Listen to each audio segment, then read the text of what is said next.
Bapak Ibu Saudara yang kekasih dalam Tuhan, hari ini kita berjumpa lagi dalam pertemuan KUL. Sebelumnya mari kita tunduk kepala, kita berdoa. Bapa di dalam surga, di dalam nama Tuhan Yesus kami mengucap syukur Tuhan, karena hari ini kami masih diberikan kesempatan untuk kami belajar kebenaran firman Tuhan. Mari Roh Kudus, Engkau beracara dalam setiap kami, biarlah masing-masing kami Tuhan Engkau urapi dengan kuasa Roh Kudus-Mu di dalam nama Tuhan Yesus Kristus, supaya saat kami belajar kebenaran firman-Mu Tuhan, hati kami sungguh-sungguh terbuka menerima kebenaran, dan kebenaran firman-Mu ini memerdekakan hidup kami, bahwa kami terus bertumbuh dalam pengenalan akan Engkau Tuhan. Terima kasih banyak Bapa di surga, kuasai hati dan pikiran kami, supaya kami sungguh-sungguh memahami firman Tuhan. Tutup bungkus setiap kami dengan kuasa darah-Mu Tuhan. Kami mau belajar firman-Mu, kami buka hati kami menyerahkan acara KUL ini dari awal hingga akhir ke dalam tangan Tuhan. Terima kasih banyak Bapa di surga, kami siap untuk belajar kebenaran firman-Mu. Di dalam nama Tuhan Yesus Kristus kami berdoa. Haleluya. Amin. Puji Tuhan Bapak Ibu Saudara sekalian. Hari ini kita akan kembali belajar KUL dengan tema apakah hidupmu dalam kebenaran. Kita belajar dengan tema apakah hidupmu dalam kebenaran. Banyak orang Kristen merasa dirinya benar, tetapi tidak hidup sesuai dengan kebenaran firman Tuhan. Karena itu sama-sama kita mau belajar hari ini supaya benar-benar hidup kita ada di dalam kebenaran Tuhan. Amin. Nah, mari kita baca sama-sama dalam Mazmur 119 ayat 160. Mazmur 119 ayat 160, demikian firman Tuhan.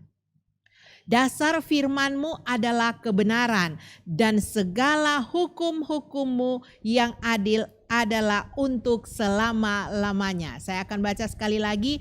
Dasar firman-Mu adalah kebenaran, dan segala hukum-hukum-Mu yang adil adalah untuk selama-lamanya.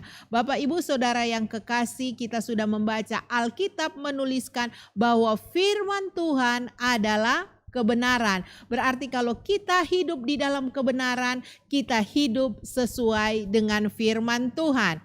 Doa Tuhan Yesus juga kepada untuk murid-muridnya di dalam Yohanes 17 ayat yang ke-17, kita baca sama-sama. Yohanes 17 ayat yang ke-17, firman Tuhan berbunyi ketika Tuhan Yesus berdoa untuk murid-muridnya. Tuhan Yesus berkata, kuduskanlah mereka dalam kebenaran, firman-Mu adalah kebenaran. Tuhan Yesus sendiri mengatakan bahwa firman-Nya adalah kebenaran. Karena itu Bapak Ibu Saudara, kita harus hidup dalam kebenaran firman Tuhan. Artinya hidup kita harus sesuai kebenaran Tuhan. Kita harus mengikuti aturan firman Tuhan. Jika kita sungguh-sungguh mengatakan bahwa kita ini mengasihi Tuhan, firman Tuhan katakan bahwa menuruti perintahnya itu tidak berat.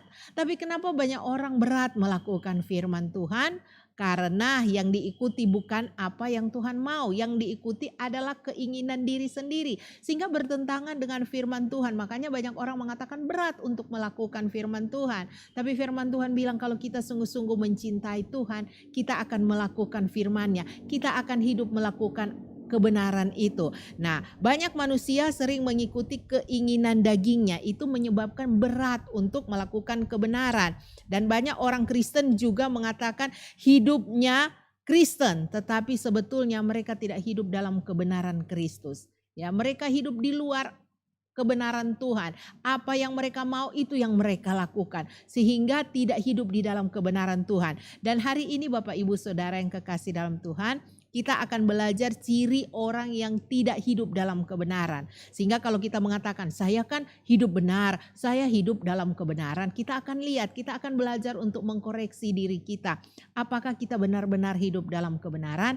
Ciri orang yang tidak hidup dalam kebenaran kita akan belajar dari firman Tuhan dalam Titus 1 ayat yang ke-16. Mari kita buka Titus 1 ayat yang ke-16. Mari kita baca sama-sama. Mereka mengaku mengenal Allah, tetapi dengan perbuatan mereka menyangkal Dia. Mereka keji dan durhaka dan tidak sanggup berbuat sesuatu yang baik. Nah, Bapak Ibu Saudara yang kekasih dalam Tuhan, kita membaca tadi mereka mengaku mengenal Allah. Banyak orang mengaku mengenal Allah tapi tidak sadar kalau mereka sedang hidup di luar kebenaran firman Tuhan. Dan ciri yang pertama dari orang yang tidak hidup di dalam kebenaran, kita lihat dalam firman Tuhan, mereka keji. Ya, yang pertama keji. Kalau Bapak Ibu mendengar kata keji, rasanya aduh mengerikan sekali kata keji seperti itu. Tetapi kita belajar dari bahasa asli, dari bahasa Yunaninya yaitu deluktos, ya Bapak Ibu Saudara sekalian, itu berarti orang yang mengingkari dan berpaling dari Tuhan. Ya, orang yang mengingkari dan berpaling dari Tuhan. Mereka tahu tentang kebenaran tetapi tidak hidup sesuai dengan kebenaran tersebut. Kalau kita bahasakan sehari-hari, orang munafik Bapak Ibu Saudara ya. Karena tahu kebenaran tapi tidak hidup sesuai dengan apa yang dia pelajari. Tahu semua firman Tuhan tapi cara hidupnya berlawanan dengan kebenaran itu. Contohnya mari kita lihat di Matius pasal yang kelima ayat 20. Matius pasal yang kelima ayat 20, ini contoh dalam firman Tuhan. Tuhan Yesus berkata, maka aku berkata kepadamu, ini yang mengatakan adalah Tuhan Yesus. Jika hidup keagamaanmu tidak lebih benar daripada hidup keagamaan ahli-ahli Taurat dan orang-orang Farisi, sesungguhnya kamu tidak akan masuk ke dalam kerajaan sorga. Kenapa Tuhan Yesus mengatakan dan memberi contoh tentang orang Farisi dan ahli Taurat? Mereka tahu kebenaran firman Tuhan ya. Mereka hafal ya isi Taurat, isi kitab suci. Hidup mereka secara lahiriah kelihatan kudus, beribadah ya, melakukan dengan taat, kelihatannya seperti itu. Tetapi mereka melakukan hanya secara lahiriah. Tapi hati mereka jauh daripada Tuhan. Roh mereka tidak selaras dengan kehendak Tuhan. Nah, inilah yang disebut dengan orang munafik. Orang yang keji. Kenapa? Karena bisa saja banyak orang Kristen hafal firman Tuhan. Dari Kejadian sampai Keluaran. Di luar kepala. Benar-benar di luar Bapak Ibu Saudara yang kekasih ya. Nah, mereka tahu firman. Sering baca. Bahkan hafal setiap ayat. Kalau diajak mungkin bercerita semua ayat keluar Bapak Ibu Saudara. Tapi kita melihat hati yang jauh dari Tuhan. Roh yang tidak selaras dengan kehendak Allah. Firman Tuhan katakan tadi apa? Mereka adalah orang-orang munafik. Hanya lahiriah saja. Tapi hati mereka tidak sungguh-sungguh di dalam kebenaran Tuhan. Motivasi mereka tidak kudus di dalam Tuhan. Ya, akhirnya mereka disebut, digolongkan dalam orang yang keji. Kita harus berhati-hati dengan kehidupan ini. Kalau kita mengatakan kita hidup di dalam kebenaran, jangan jadi orang yang munafik. Apa yang kita perkatakan firman Tuhan, apa yang kita belajar, apa yang kita dengar, hati kita pun harus selaras dengan kehendak Tuhan. Amin Bapak Ibu Saudara, supaya sungguh-sungguh hidup kita berkenan di hadapan Tuhan. Jadi yang pertama ciri orang yang tidak hidup di dalam kebenaran adalah orang yang keji, orang yang munafik. Tahu kebenaran tapi tidak hidup sesuai dengan kebenaran. Yang kedua Bapak Ibu, kita belajar di Titus tadi 1 ayat yang ke-16. Setelah kata keji dan durhaka. Ya, kalau mendengar kata durhaka biasanya kalau anak-anak yang tidak dengar-dengaran, anak-anak yang memberontak, maka orang tua akan mengatakan, wah ini anak durhaka. Nah, kalau kita baca firman Tuhan, ciri orang yang tidak hidup dalam kebenaran, salah satu cirinya atau ciri yang kedua ini adalah durhaka. Dalam bahasa asli juga dia ditulis dengan kata apeites ya, yang artinya orang yang tidak lagi berpegang pada kebenaran. Jadi orang yang ingkar, tidak setia, tidak taat, tidak patuh, apalagi tidak dengar-dengaran Bapak Ibu Saudara, yang melawan kepada firman Tuhan, kepada perintah Tuhan, dia tidak digolongkan dalam hidup dalam kebenaran. Tetapi dia adalah orang yang durhaka, yang melawan firman Tuhan. Dia tidak meyakini apa yang dia percayai. Itu adalah orang durhaka ya. Jadi dia tahu kebenaran firman Tuhan, tapi tindakan hidup kesehariannya tidak sama dengan firman Tuhan. Tetapi justru dia hidup tidak benar, malah memberontak terhadap perintah-perintah Tuhan. Apa yang dia lakukan bukan berdasarkan ketaatan iman kepada Tuhan ya, atau perintah Tuhan. Tetapi apa yang Tuhan tidak suruh malah itu yang dia lakukan ya. Suka memberontak. Contohnya di Alkitab Korah Bapak Ibu. Ya, kalau bisa baca di Yuda 1 ayat 11 dan peristiwa Korah itu di Bilangan pasal yang ke-16. Nanti Bapak Ibu boleh catat dan kemudian baca merenungkannya. Korah menolak pernyataan firman Tuhan. Kenapa? Karena dia seorang pelayan tapi hatinya penuh dengan ambisius ya. Sehingga motivasi yang salah, dia memberontak kepada Musa, akhirnya Tuhan murka. Itu sungguh mengerikan. Kalau orang keji tadi, firman Tuhan katakan orang munafiknya tidak dapat tampak di dalam kerajaan sorga. Ya, kalau orang durhaka sama Bapak Ibu, dia akan dibinasakan. Peristiwa Korah Tuhan sangat marah dan akhirnya apa? Dia dibinasakan karena jadi orang yang keji, memberontak terhadap firman Tuhan. Kadang-kali kita tidak sadar dalam kehidupan kita keseharian, kita tidak melakukan firman Tuhan, tapi kita memberontak kepada pemimpin, ya, kepada atasan, kepada otoritas di atas kita, kepada firman Tuhan yang disampaikan. Kita tidak sadar, akhirnya kita jadi orang yang durhaka. Kenapa? Karena kita tidak melakukan kebenaran firman Tuhan. Yang dilakukan justru yang Tuhan tidak suruh, itu yang kita kerjakan. Itulah orang durhaka. Jangan sampai kita hidup di luar kebenaran, karena akibatnya adalah kebinasaan.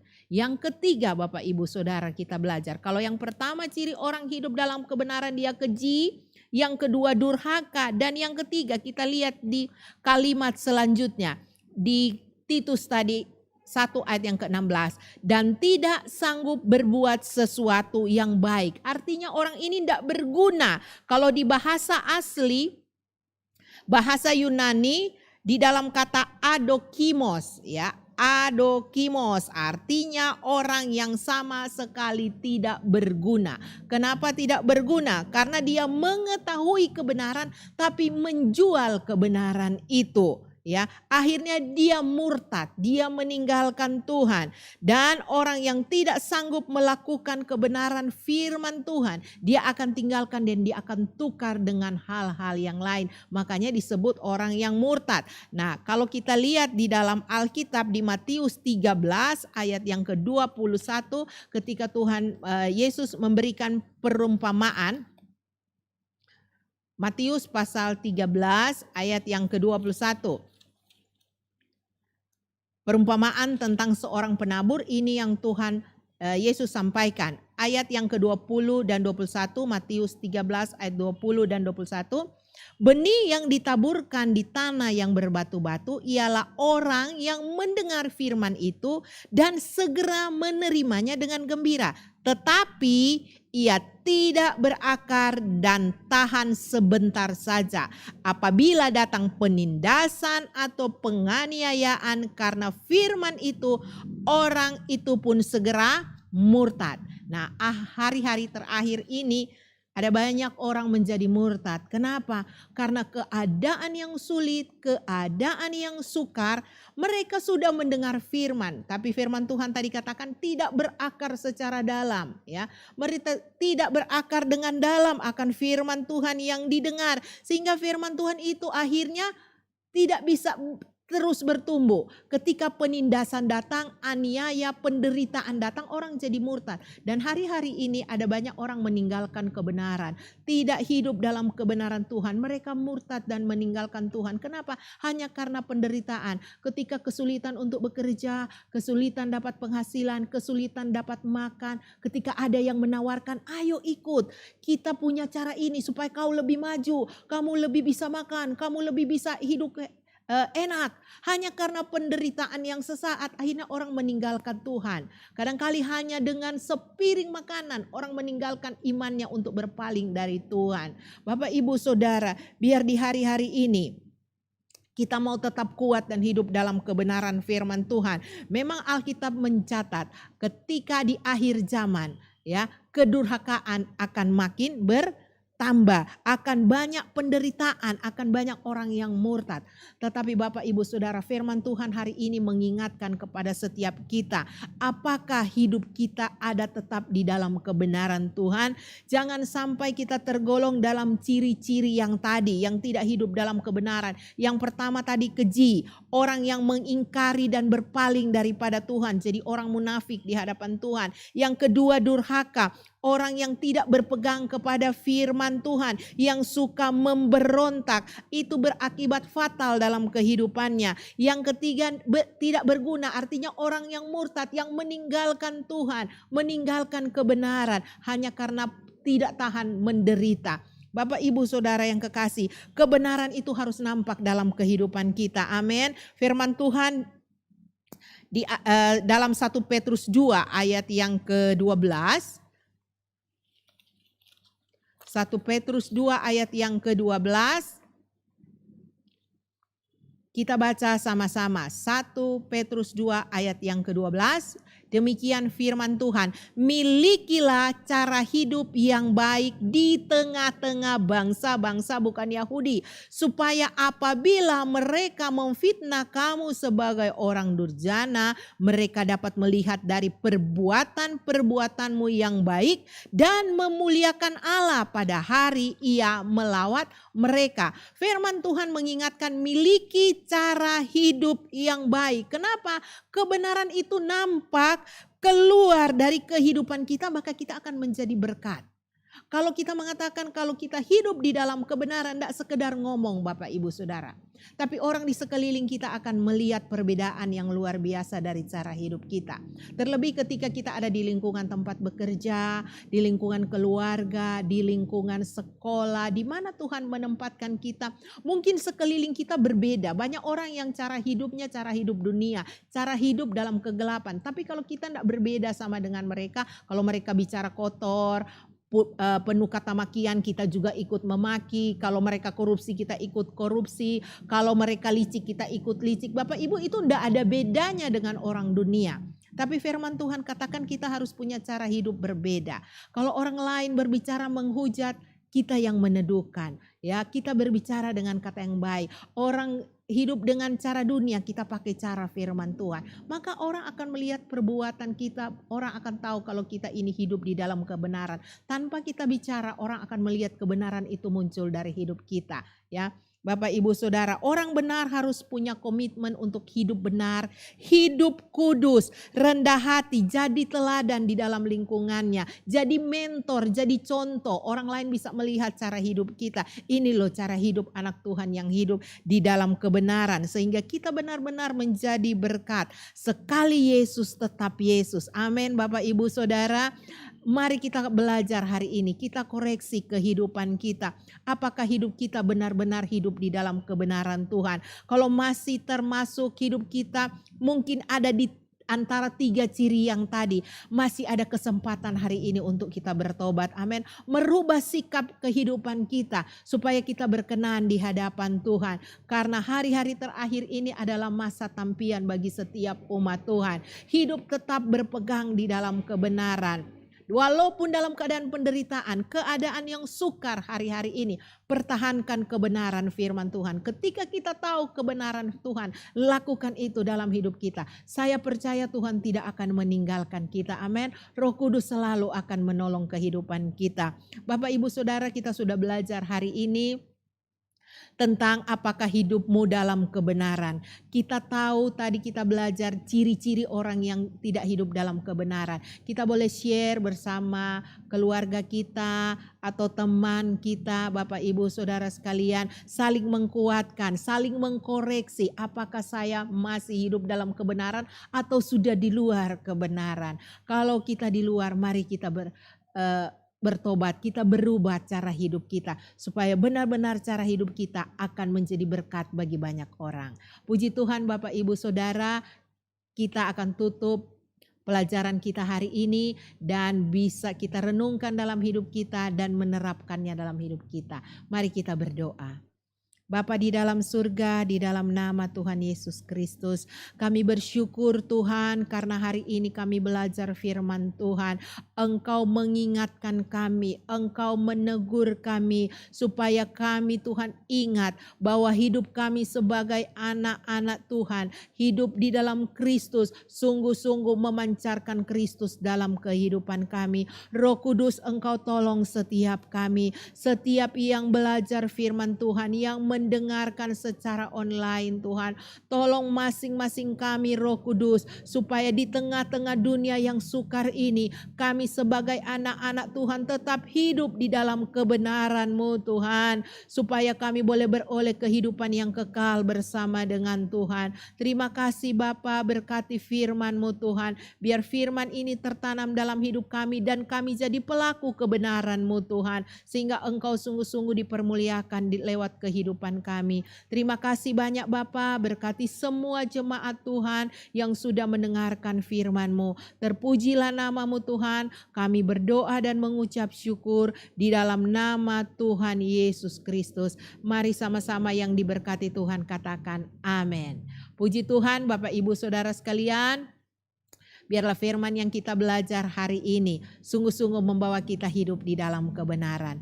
Puji Tuhan, Tuhan memberkati kita semua. Shalom, salam sehati.